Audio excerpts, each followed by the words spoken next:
Counter-Strike 1.6 is broken, but it's still the best game in the series. In this video, I'm going to show you just how broken it is because I'm bored and nothing new is happening in CS2. So let's do that right after Skins Monkey. Skins Monkey is an automated service that lets you trade skins instantly for a fee, sign up now, and get up to $5 bonus. Simply add items from your inventory, then find skins that matches your current balance. Site offers live support 24/7. You can also top up your balance if you're missing a few dollars, and there's a lot of skins to choose from. Visit my link down below to get to Skins Monkey. I remember as a kid, and this is a true story, discovering on my own a fake wall on old cobble. So after all these years, I went to check if the fake wall was still there. It is. On the same map, there's another thing we accidentally stumbled upon while playing a scrim back in the days when you had to manually search your opponents through a chat program. It required you to jump on these big ass crates, boost through the roof, and this is still possible to do, and now we're stuck in this very dark room. Good thing we have night vision. Yeah, this game has full of surprises. Like for example, you could pop through the roof on yellow, just spam jump and you'll get there, buddy. This was my favorite trick on LAN, which obviously got me into trouble.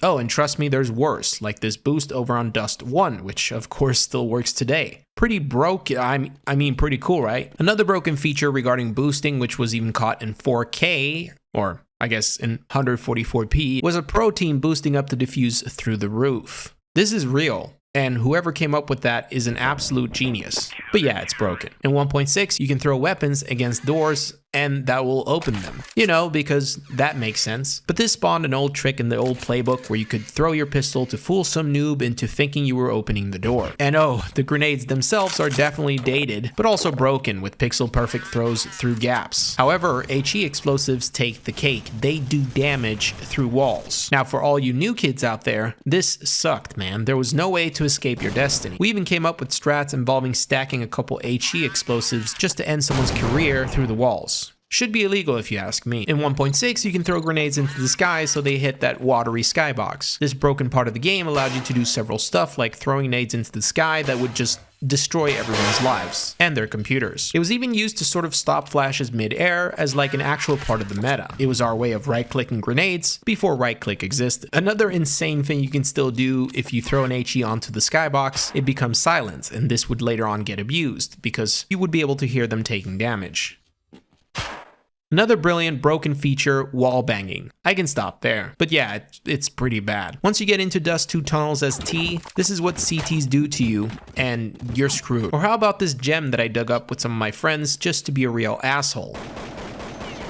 Yes, this is fully possible to do. You know, wallbanging was kind of nice on certain maps where it felt more balanced, but most of the times it was just downright bad. Like in 1.6, you can actually buy a shield. That's it. That's what's broken. If you were playing against another group of friends from school and they were already leading by 10-0 and then started using shields, it was basically virtual bullying. Oh, and don't get me started on double duck or Russian jump or whatever your country called it. I actually like this part of the game, but even I can admit it's broken. You can basically run without any speed loss and make half the footstep sounds. It's also harder to shoot someone in the face with this wonky ass animation if you can't tell. And this was not allowed in multiple tournaments either. Some community servers even today have it blocked, but you can still do it. And then we get to FPS. The game today is played on 100 FPS, which for some of you in today's standards is probably ugh. But if you go over that limit with FPS override, it will slow you down. For example, if I'm crouch moving with an op at 100 FPS, I can still move, but once I go over that limit, my player model has gained just enough weight to give up and will not even move me to the right. B-hopping is slower, stopping while landing is slower, it's just downright bad. But, and this will blow your mind, if you lower your FPS to 20.5, you no longer lose any momentum when jumping. It's starting to sound just like CS2.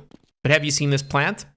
This stuff is actually pretty normal in 1.6, but I mean, it's totally broken. Even more unfair is doing one of these. That way, if there's only one CT left in the other team, there's literally no way for them to defuse. It was really fun to do to mess with them, but you know, they couldn't do shit. But even with all that said, I love Counter-Strike 1.6, and I still play it today just to join the old school community. Peace.